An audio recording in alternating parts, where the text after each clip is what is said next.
لا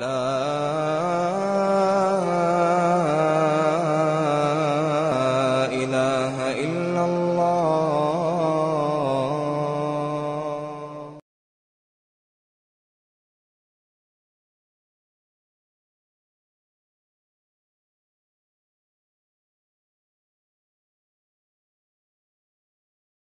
De mon vrai nom, je m'appelle Olivier Nardin, je suis un artiste, en tout cas à la base. J'ai un nom d'artiste, c'est James Dino.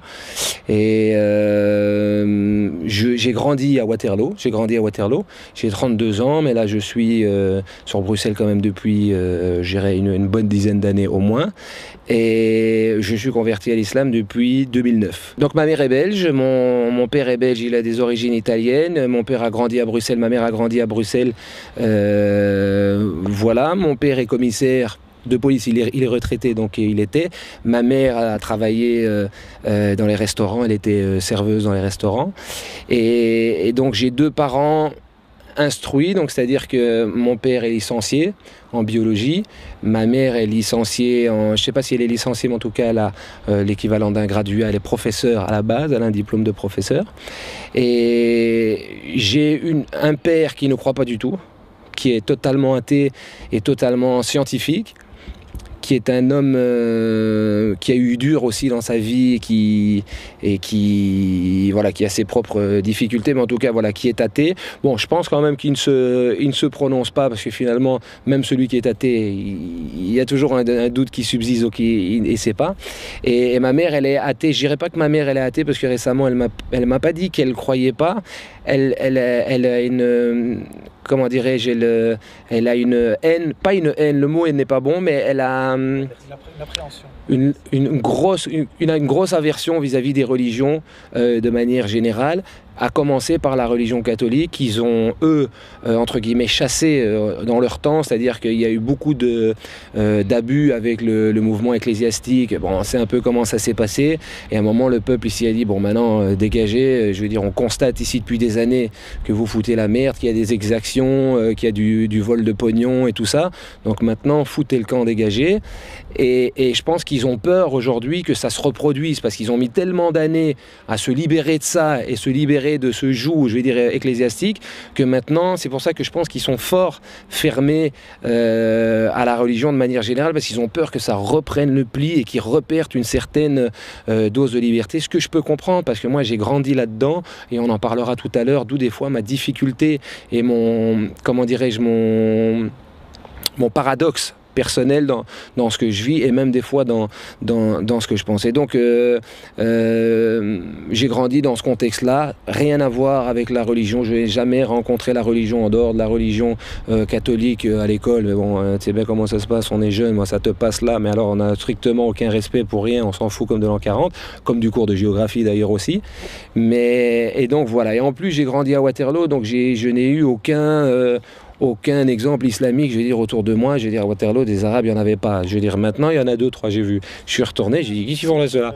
J'ai dit, c'est quoi, c'est pognon ici, c'est. Et peut-être leurs parents avaient un snack qui a bien marché ou quoi, ils sont partis s'installer là-bas. C'est possible, c'est possible. Mais, non, est-ce que je voulais dire.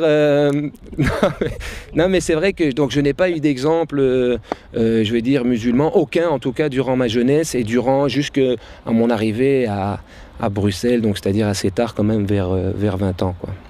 C'est vrai que mon premier contact vraiment avec l'islam, il s'est fait avec toi, parce que bon, je connaissais des musulmans, mais qui n'étaient pas des musulmans. En fait, je connaissais des Arabes, en fait, via le milieu que je fréquentais aussi, parce que je viens du rap, et donc j'ai fréquenté les Arabes, les Noirs, mais je ne peux pas vraiment dire des musulmans. En tout cas, moi, j'en sais rien, parce que si ça tombe, ils pratiquaient, et que je ne les ai jamais vus et qu'ils pratiquaient, c'était peut-être possible. Et d'ailleurs, c'est vrai que ça m'est venu, en fait, assez tard, je dirais, après 27 ans, ou à partir de 27 ans, parce qu'avant, en dehors de discussions qu'on a pu avoir autour d'un café ou dans un resto avec toi, parce qu'on en a quand même eu beaucoup, je n'avais jamais entendu parler vraiment de l'islam à proprement dit. Et d'ailleurs, la première personne que j'ai vu prier, c'est toi.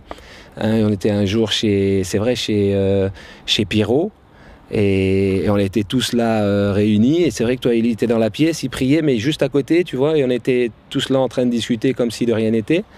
Et c'est vrai que quand toi, tu l'as jamais vu, qu'est-ce qu'il fait là? Tu vois, et donc après, donc, ça pousse évidemment au questionnement. Et donc voilà, et c'est vrai que mon premier contact avec l'islam, je veux dire dans l'approfondissement en tout cas, ou dans les questions, ou dans les chipots, ou dans les débats aussi, ça s'est fait quand même avec toi, quoi. Beaucoup de gens, malheureusement, on a une très mauvaise vision des musulmans, mais qui en fait ne le sont pas vraiment. Quelque part, ils le sont, mais je veux dire, dans la pratique, sont quelque part tout à l'inverse de l'islam. Et on peut beaucoup parler, évidemment, de beaucoup de Marocains ici. Je veux dire, pour un Belge ou pour les gens qui sont, quand on dit un Marocain, je veux dire, la première chose qu'on voit, c'est pas la douceur, c'est pas la sagesse, c'est pas la bonté. Je veux dire, on a tout de suite, évidemment, l'inverse. Et d'ailleurs, pareil pour ma mère, elle s'est fait carjacker son sac 2 fois. On lui a pété sa vitre, tu vois, au feu rouge pour lui prendre son sac ici à Molenbeek ou Anderlecht. Ça a rarement été des Japonais. Donc non, elle a regardé, c'était pas des Japonais. Elle a bien regardé, elle dit, c'était pas des Japonais. Non, et pas bridé, non, mais ce que je veux dire, c'est que voilà, après, le problème aussi, c'est que voilà, c'est la pauvreté aussi qui fait la délinquance. Donc ces gens-là sont pas spécialement à blâmer. On a tous fait des bêtises. Je veux dire, on va pas, voilà, j'en ai fait aussi. Mais c'est vrai que dans la tête de gens qui ne sont pas dans l'islam, qui connaissent strictement rien à l'islam, qui voient ça et qui en plus constatent, je vais dire, les choses qu'on peut nous voir et les propagandes qu'on peut nous donner à la télé depuis des années et des années avec l'image du musulman en barbu qui jette des cailloux sur les femmes. Et bon, tu vois, c'est ce qu'on nous sert aussi.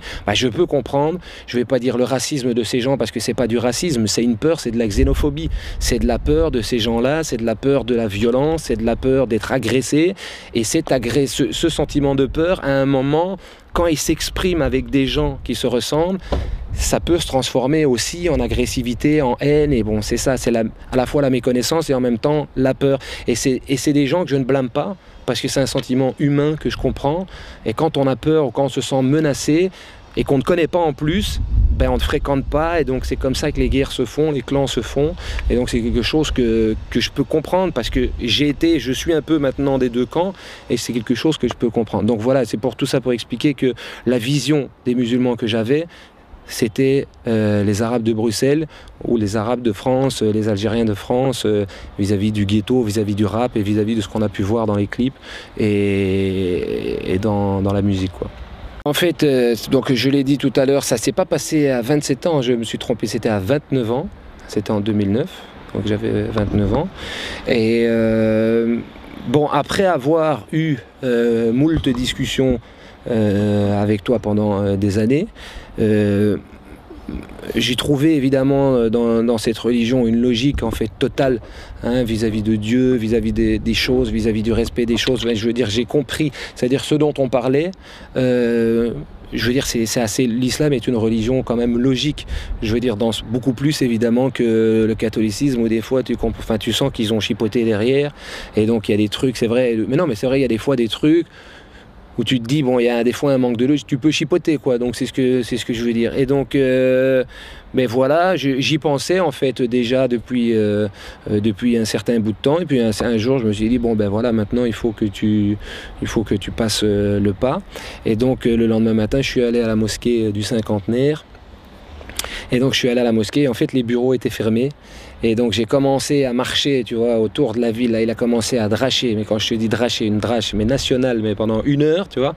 J'ai commencé à marcher comme ça, tout au truc, tu vois, sous la pluie. Puis je suis arrivé à la mosquée, je suis monté dans le bureau. Et donc là, j'ai dit, bon ben voilà, j'ai envie de maintenant me convertir et tout ça. Il m'a demandé, est-ce que tu connais 5 piliers, voilà. Il m'a rappelé les 5 piliers. Il m'a dit, écoute, rentre chez toi, réfléchis encore un petit peu. J'ai dit, bon ben écoute, si je suis venu ici, c'est parce que j'ai un peu réfléchi quand même. Sinon, je suis pas venu ici sur un coup de tête non plus. Bon, ceci étant dit, je ne savais pas vraiment à quoi je m'engageais non plus au moment où je suis allé. J'avais une envie vraiment à un moment de mettre en application et tout, mais sans me rendre compte non plus de quelque part la difficulté pour un Européen comme moi, pour un Belge comme moi qui vient du milieu d'où je viens, qui a le parcours, tu vois, de passer après à une pratique, je veux dire, impeccable, et je veux dire même déjà à une pratique des 5 piliers. Déjà, si tu t'en tiens à ça, quand tu viens d'une vie de débauché, entre guillemets, c'est déjà, il faut déjà un peu s'accrocher. Donc voilà, mais bon, ceci étant dit, je me suis converti. Alors il m'a dit, ben, donne-moi ta carte d'identité, je vais te mettre dans le fichier. J'ai dit, pourquoi fichier, j'ai pas envie d'être dans un fichier. Bref, bon, finalement je l'ai fait. Et alors il m'a donné cette petite valise islamique impeccable, avec une petite valise de cuir brun, avec une petite latte, avec un Coran, avec après on a prié pour les enfants, avec des petits dessins. Et donc voilà, avec quelques bouquins, et je suis reparti donc avec ma petite valise islamique à la maison. Et donc voilà, tu es venu après chez moi, et donc je t'ai dit voilà que j'allais aller à la mosquée et tout ça. Et puis tu m'as dit viens, on va à la mosquée prier. Et puis moi je t'ai dit mais non, je préfère d'abord, parce que je connais pas, je préfère un peu apprendre et tout. Et puis tu m'as dit non, viens et t'apprendras sur le tas. Mais donc voilà, et puis là j'ai commencé, et puis j'ai appris à prier les petites sourates, le tashaoud, etc., etc. Et puis c'était parti quoi. Moi j'ai toujours cru en Dieu quand même. J'étais quand même un garçon assez mystique, je dirais. C'est-à-dire que j'étais quand même toujours, j'ai toujours cru, je veux dire, en l'au-delà. Donc évidemment, le fait que Dieu soit unique et tout puissant, évidemment, moi ça me paraît tout à fait logique. Après, ce qui m'a plu aussi, évidemment, c'est le fait d'avoir les 5 prières, de la façon dont elles se faisaient, de la façon de se faire les ablutions avant, de se nettoyer avant, la façon de faire la prière en elle-même, de se tourner dans une certaine direction, et d'avoir aussi des prières qui sont cadrées sur le rythme solaire, c'est-à-dire sur le rythme de la nature. C'est-à-dire que le fait d'avoir des prières cadrées sur le rythme de la nature, tu peux pas être plus en accord avec la nature, c'est pas possible. Donc ça, c'est évidemment un argument de choc. Et puis alors aussi le jeûne, bon ça tu le retrouves dans toutes les religions, le fait d'un moment de pouvoir t'abstenir et de pouvoir faire des efforts. En fait voilà, c'est vrai que c'est une religion où il faut, je vais dire, prouver quoi. C'est-à-dire qu'il faut faire des efforts en permanence. Donc c'est une religion quand même qui te pousse au progrès.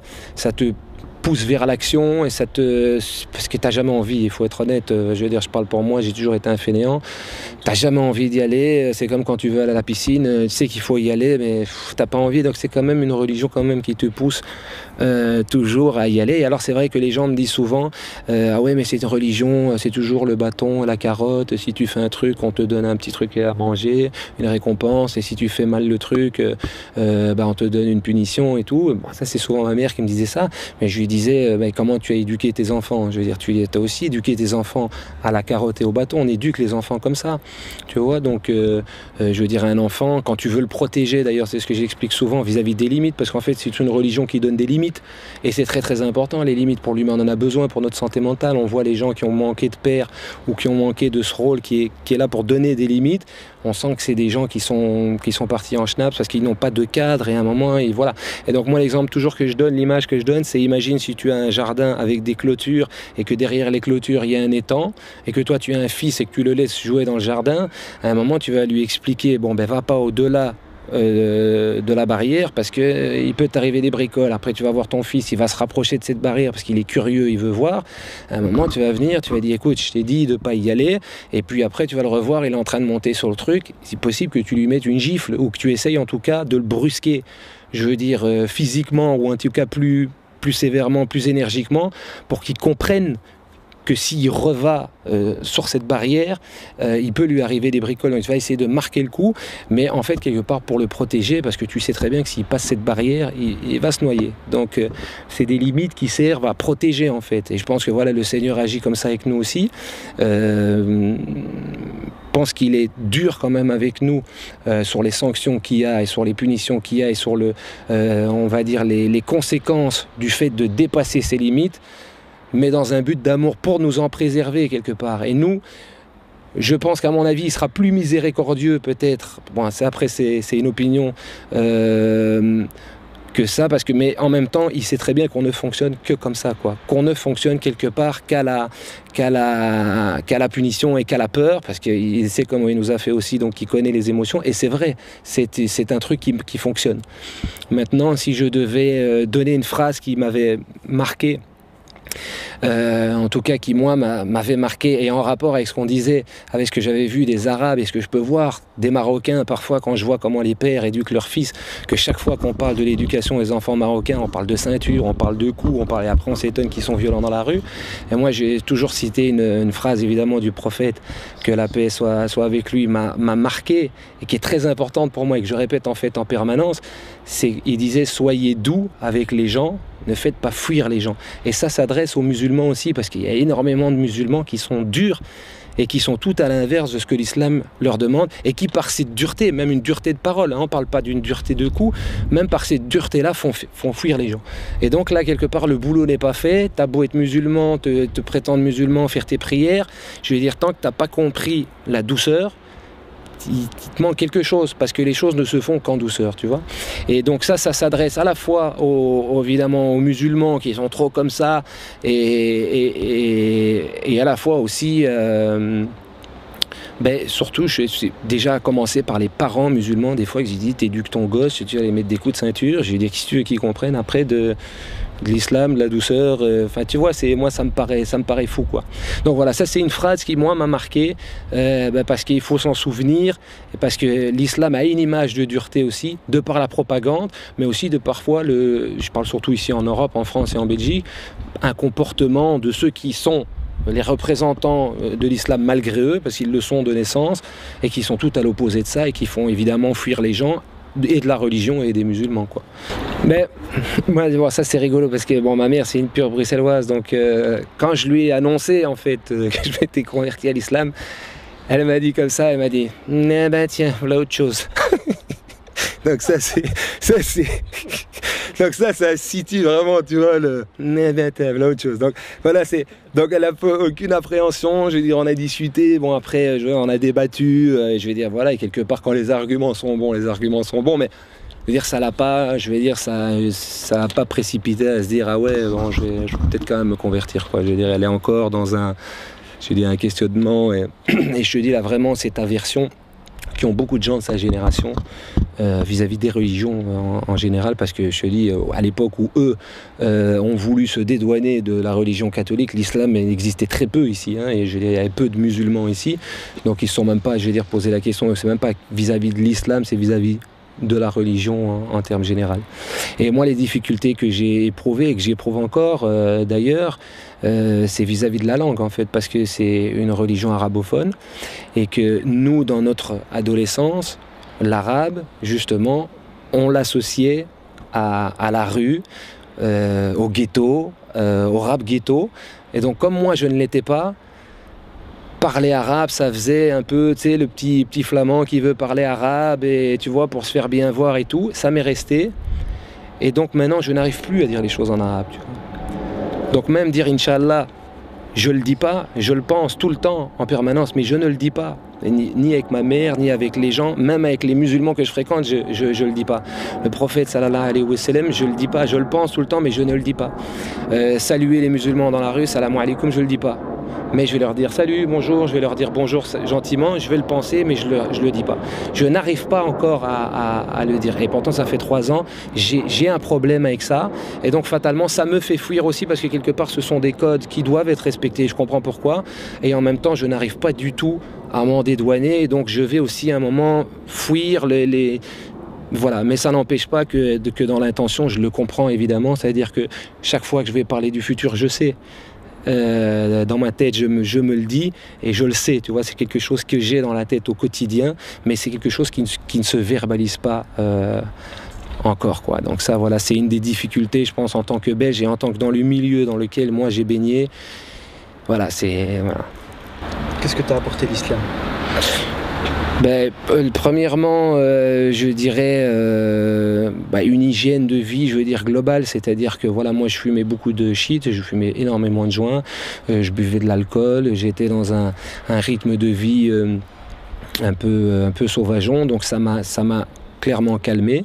Hein, le fait d'arrêter l'alcool, le fait d'arrêter le joint, le fait d'arrêter ces choses-là, ben, ça m'a fait arrêter de fréquenter les lieux dans lesquels j'allais faire ça et dans lesquels donc j'ai évidemment au niveau de mon entourage, il y a beaucoup de gens que je n'ai plus vus et que je ne vois plus d'ailleurs aujourd'hui, pas que je rejette, mais que voilà, qui ne sont plus trop en accord avec ce que je suis.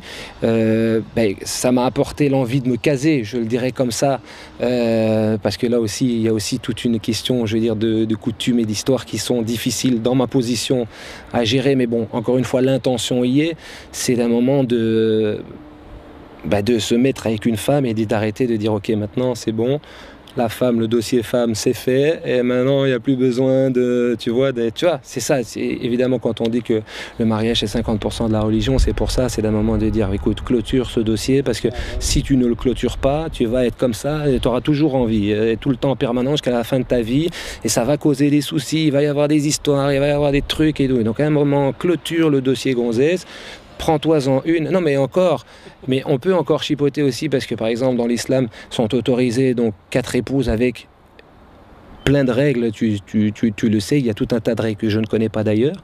Mais là aussi, on peut s'interroger, bon, on ne pourra jamais en parler, je veux dire, avec des gens qui sont, pour l'instant, dans un moment où, comme j'expliquais tout à l'heure, qui sont eux-mêmes dans une aversion, tu ne pourras pas en discuter.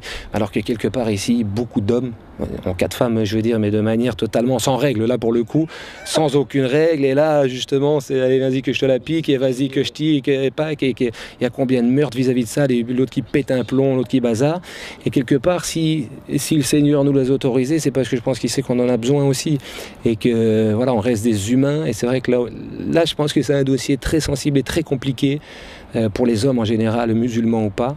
Et donc voilà, mais en tout cas moi ça m'a apporté ça, le fait, parce qu'avant j'étais pas casé, le fait de me caser, d'avoir un toit, et puis d'avoir une famille, et puis d'avoir voilà, et puis d'avoir quelque part cet endroit où tu rentres tout le temps, et plutôt que d'aller rien foutre dans un café avec des bonhommes qui sont là attisés, toi tu rentres chez toi, t'es tranquille, t'as ton petit sofa, t'es avec ta femme, tu manges, toi t'es à la maison, t'es en sécurité, et tout se passe bien, et tout est plus calme, et la nuit t'as rien à faire dehors, on le sait, on sait comment ça se passe, et toi la nuit t'es tranquille chez toi, et donc ça m'a évidemment apporté, on va dire, une sagesse, je vais dire, générale, quoi.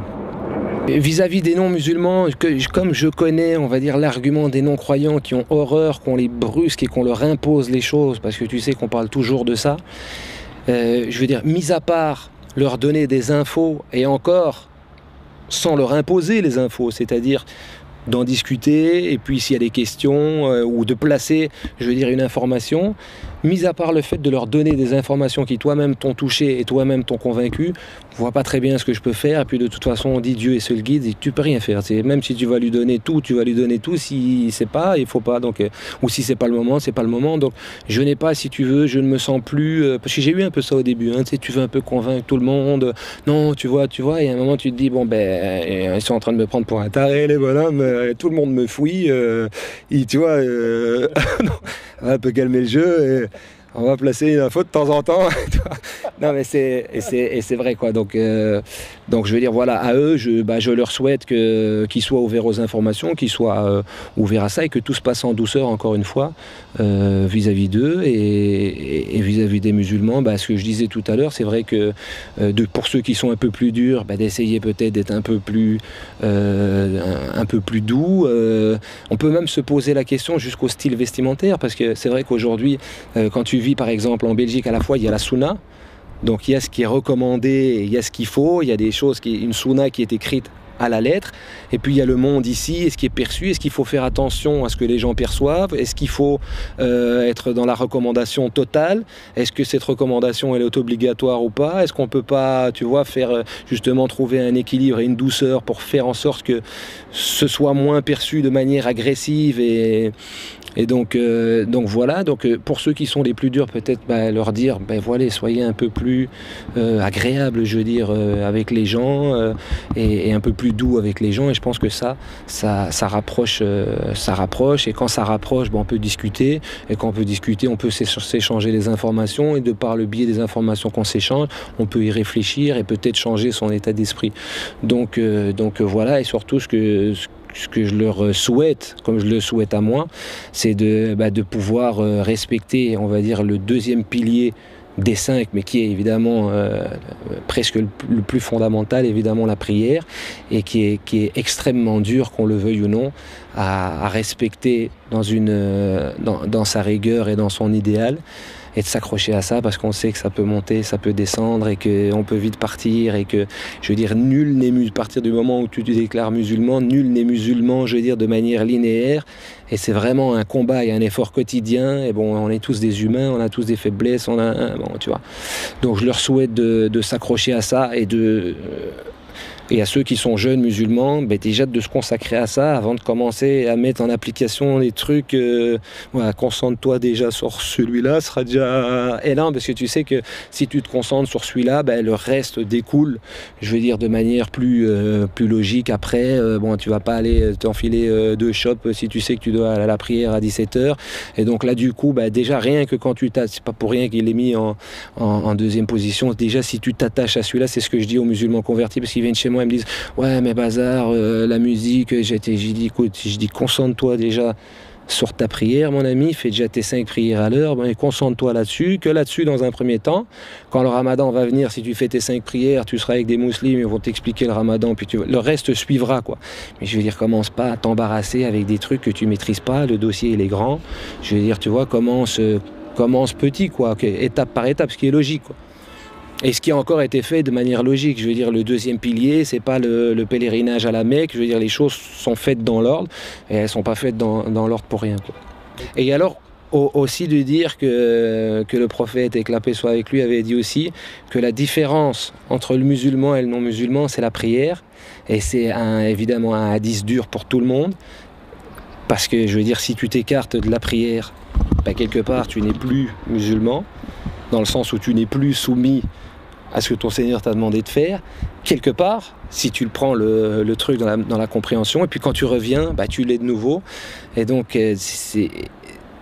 voilà, c'est pour ça que des fois aussi, la limite, quand tu vas voir quelqu'un, et tu vois qu'il est toujours en train de teaser au quartier, et que tu vas voir à l'heure de la prière, tu le vois jamais, est-ce que vraiment on peut le considérer comme musulman, oui ou non, en fonction de ce hadith-là? Est-ce qu'il va l'être? Est-ce qu'il l'est plus? Est-ce qu'il l'est? Tu vois, c'est quand même aussi, je pense, un hadith à méditer. C'est pour ça que je parle de la prière et de la difficulté de s'y attacher et du besoin de s'y attacher, et que c'est fondamental, je vais dire, dans l'islam. En dehors du fajr, de le prier à l'heure, le reste est tout à fait faisable et n'est pas difficile et ne te prend pas énormément de temps. C'est tout à fait faisable. C'est, je veux dire, un pilier qui est facilement respectable, et ça, il faut le dire. Tu vois, donc voilà. Me concernant, voilà, moi je souhaite évidemment que le Seigneur m'aime et qu'il soit content de moi et qu'il me compte parmi les siens, parce que ça pourrait être tout le contraire, parce qu'on est des hommes, et j'ai toujours d'ailleurs moins peur de ce basculement, parce que je sais que je suis capable de l'un comme de l'autre, et je voudrais évidemment qu'il me garde dans ce chemin, tu vois, mais même si je bifurque, qu'il m'y ramène chaque fois en douceur, si possible, parce que tu vois, c'est vrai que des fois certains sont ramenés sur le droit chemin par des épreuves difficiles et lourdes, et qu'évidemment je me souhaite pas, on peut pas, voilà. Donc c'est pour ça que d'ailleurs à la prière souvent je le demande, j'ai dit corrige-moi, mais en douceur.